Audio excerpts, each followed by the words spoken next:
ወጣቱ መነኩሴ ቀስ ብሎ ሄዶ የተኛውን ሕፃን ገደለ። ይህን ነፍሰ ገዳይ እስከ መቼ ታገሰዋለሁ? አንተ ሰው ነህ ወይስ ሰይጣን? ሰማይ ከምድር እንደሚርቅ መንገዴ ከመንገዳችሁ ሐሳቤም ከሐሳባችሁ የራቀ ነው ብሏልና ፍርዱ አይመረመርም።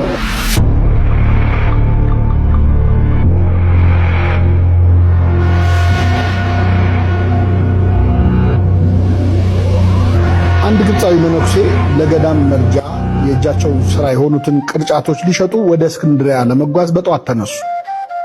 በመንገድ ላይ ታዲያ ትልቅ የቀብር ሥነ ሥርዓት ለማድረግ የሚጓዝ ሕዝብ ገጠማቸው።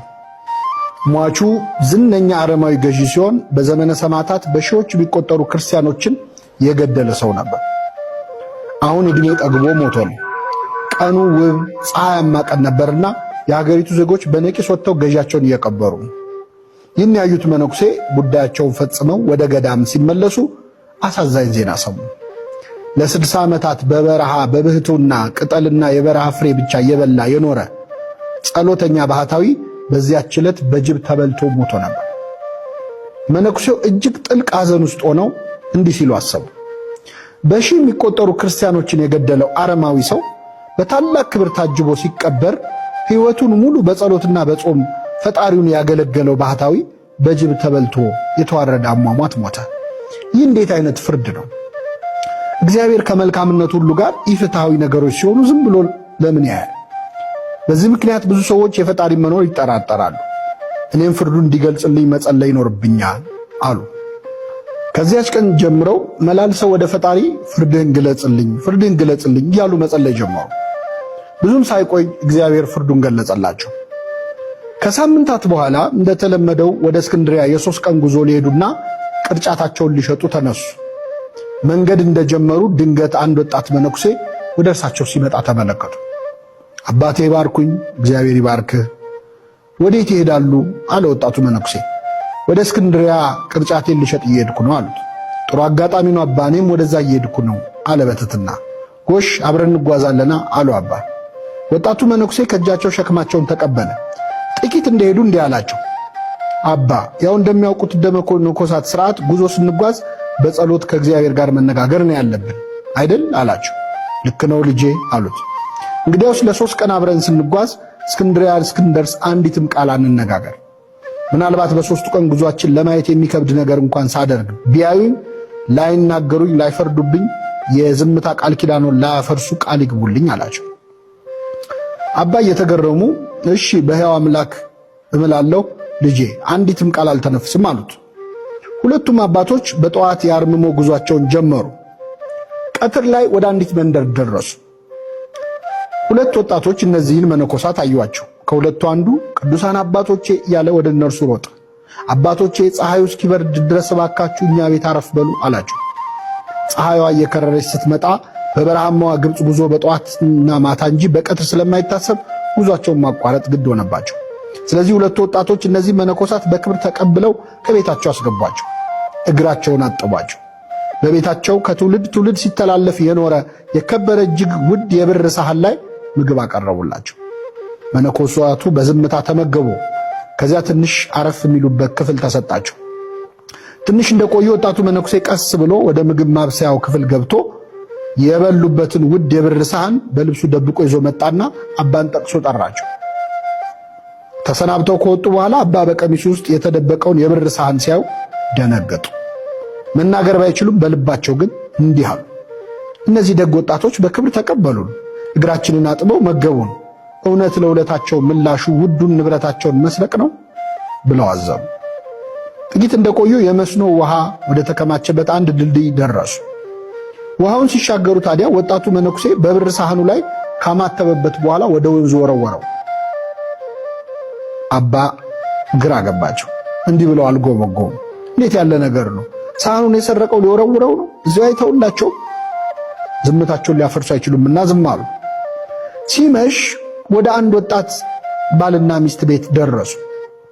እንደ ቀኖች ወጣቶች እነዚህም በክብር እግር አጥበው አስተናገዷቸውና ማረፊያ ሰጧቸው። ባልና ሚስቱ የ2 ወር ሕፃን ልጅ ነበራቸው።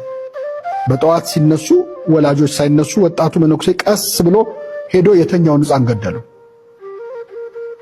አባ ሊያስጥሉ ቢሉም አልቻሉም። እየጎተተ ይዟቸው ወጣ። ጌታ ሆይ ምን አይነት ርጉም ነው!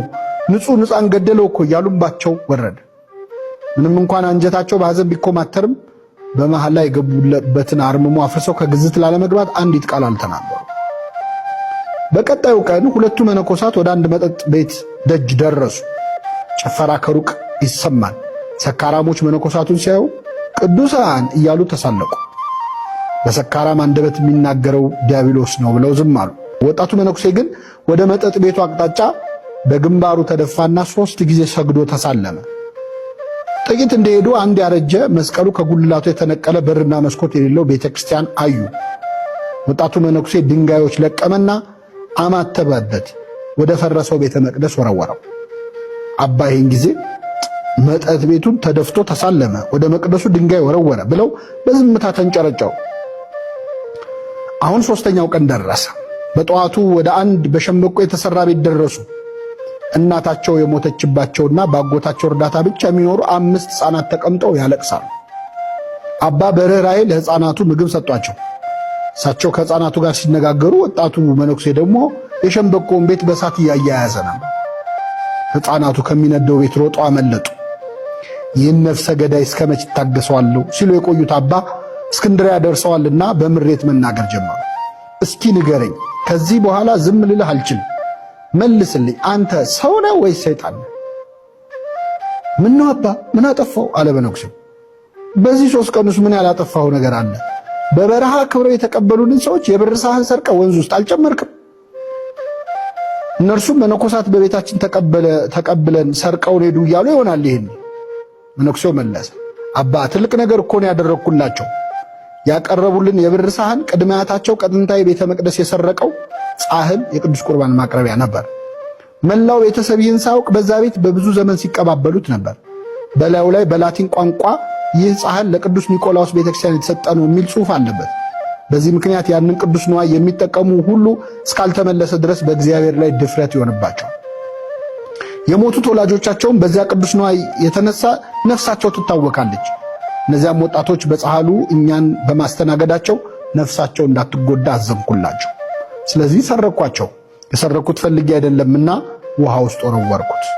በማግስቱ የደብሩ ዘበኛ ሊታጠብ ወደ ውሃው ይመጣል። በውሃ ውስጥም ሳህኑን ያገኘዋል። የላቲን ቋንቋ ስለሚያውቅ የተጻፈውን ያነበዋል። ወስዶም ለካህኑ ይሰጠዋል። ጻሕሉ ከብሮ ድጋሚ ሲቀደስበት የሞቱትም ያርፋሉ፣ የቆሙትም ከጥፋት ይድናሉ አላቸው። አባ ተደነቁ። እሺ ሕፃኑንስ የገደልከው ለመልካም ብለህ ነው? አባ የእግዚአብሔርን ፍርድ አይመዝኑ። ሕፃኑ የተጸነሰው በኃጢአት ነው። ለወደፊት ደግሞ እጅግ ጨካኝ ወንጀለኛ ሆኖ ወላጆቹን የሚገድል ብዙዎችን የሚያሰቃይ ነው። ስለዚህ ልጁን በመግደሌ 3 መልካም ነገር አደረግኩ። ሕፃኑ ከንጽህናው ጋር ወደ ሰማይ እንዲሄድ አረኩት። ወላጆቹም በልጃቸው እጅ ከመሞት አዳንኳቸው። በዚህ ልጅ ሐዘን ምክንያት ወላጆቹ ልባቸው በመሰበሩ የቀደመ ኃጢአታቸው ይቅር ይባልላቸዋል። እሺ መጠጥ ቤት ደጃፍ ላይ ሰገድከውስ ምን ነክቶህ ነው? 3 ሰዎች በዚያ መጠጥ ቤት ውስጥ ሆነው የፈረሰውን የከተማችንን ቤተክርስቲያን እንዴት እንስራ እያሉ እየተጨነቁ እየተነጋገሩ ነበር። ምንም እንኳን የተሰበሰቡበት ቦታ መጥፎ ቢሆንም በልባቸው ያለው ሐሳብ ቅን ስለሆነ እግዚአብሔር እንዲረዳቸው ወድቄ ሰግጄ ለመንኩት። ታዲያ ወደ ፈረሰው ቤተ መቅደስ ስለምን ድንጋይ ወረወርክ? በፈረሰው መቅደስ ላይ የተሳለቁ አጋንንት ሲጨፍሩ አየሁ። በመስቀል ምልክት አማትቤ ድንጋይ ወረወርኩ። በዚያ ምክንያት አጋንንቱ በነው ሸሹ አለ መነኩሴው። አባ ቀጠሉ፣ የነዛን የሙት ልጅ የሆኑ ሕፃናት ቤት ስለምን አቃጠልክ? እነዚያ ሕፃናት እንደሚያውቁት ወላጆቻቸው ሞተውባቸዋል። የቀራቸው ንብረት ቤቱ ብቻ ነው። ቅድመ አያቶቻቸው የቀበሩት እጅግ ብዙ ሀብት ግን ከዚያ ቤት በታች አለ። ከቃጠለው በኋላ በቀረው ክፍል ለማደር ልጆች ሲገቡ የቀረውን ሀብት ያገኙታል። በቤተ ክርስቲያን ጠባቂነት ለሚያገለግል አጎታቸው ሄደው ይነግሩታል። በረሃብ መሞታቸው ቀርቶ በጥሩ ሁኔታ ያድጋሉ አለ መነኩሴው። አባ ምንም እንኳን ነገሩ ቢያስደንቃቸው አንድ ወጣት መነኩሴ ይህን ሁሉ እንዴት ሊያውቅ ይችላል የሚል ጥርጣሬ ያደረባቸውና አንተ ማነህ አሉት። የኔ ማንነት ይቆይና እርሶ በዚህ ሰሞን መላልሶ ፈጣሪን የጠየቁት ነገር ካለ ይጠይቁኝ፣ ይንገሩኝ አላቸው። እኔማ እግዚአብሔር ወይ ፍርድህን አሳየኝ ብዬ በምድር ላይ ስለሚደረጉ ኢፍትሃዊ ነገሮች ጠይቄው ነበር አሉት። እግዚአብሔር ሰማይ ከምድር እንደሚርቅ መንገዴ ከመንገዳችሁ ሐሳቤም ከሐሳባችሁ የራቀ ነው ብሏልና ፍርዱ አይመረመርም። ለመላእክት እንኳን ያልተገለጸውን የእግዚአብሔር ፍርድ እንዴት እርሶ በሰው አቅም ሊመረምሩ ይፈልጋሉ። ጸሎቶን ሰምቶ እግዚአብሔር ያዩትን ሁሉ እንዳደርግና ፈቃዱን እንዳሳየት ላከኝ አላቸው። ቅዱስ ዑራኤል ለዕዝራ እንዲህ አለው፣ የምትፈርስ የምትበሰብስ አንተ የማይፈርስ የማይበሰብስ የሕያው እግዚአብሔር ፍርዱን ልትመረምር አትችልም።